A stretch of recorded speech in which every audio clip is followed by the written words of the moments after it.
ഒന്ന്, പിണറായി വിജയൻ മതന്യൂനപക്ഷത്തെ അമിതമായി പ്രീണിപ്പിക്കുന്നു എന്നുള്ളതാണ്. ആ പ്രചരണത്തിൻ്റെ ഒപ്പത്തിനൊപ്പമല്ലേ കേന്ദ്രത്തിലെ ഭൂരിപക്ഷ മത ഇതുമായിട്ട് കോംപ്രമൈസ്. ഇതെങ്ങനെ നടക്കുക? ഞങ്ങൾക്കൊരു പോളിസി ഉണ്ട്. ആ പോളിസി എന്താ? ഇന്ത്യയും കേരളവും ഒരു മതേതര സമൂഹമായിട്ട് നിൽക്കണമെന്നാണ്. മതേതരത്വം നമ്മുടെ ഭരണഘടനയിലുണ്ട്. പക്ഷേ അത് ഇംപ്ലിമെൻ്റ് ചെയ്യണമെങ്കിൽ അതിനനുസരിച്ചുള്ള മനോഭാവത്തിലേക്ക് രാഷ്ട്രീയ പാർട്ടികളും ജനങ്ങളും എത്തിച്ചേരണ്ടേ. മതേതരത്വം എന്ന് പറഞ്ഞാൽ എന്താ? ഒരു മതത്തിനും ഭരണകാര്യങ്ങളിൽ അമിത പ്രാധാന്യം ഇല്ലാതിരിക്കുക.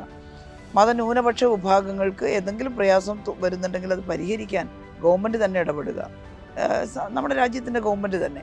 അപ്പോൾ അങ്ങനെ മാത്രമേ മതേതരത്വം സംരക്ഷിക്കാൻ കഴിയുള്ളൂ. ഞങ്ങൾ ആ മതേതരത്വത്തിൽ വിശ്വസിക്കുന്നവരാണ്. രണ്ട് തരം പ്രചരണമല്ലേ നടക്കുന്നത്. ഒന്ന്, പിണറായി വിജയൻ മതന്യൂനപക്ഷത്തെ അമിതമായി പ്രീണിപ്പിക്കുന്നു എന്നുള്ളതാണ്.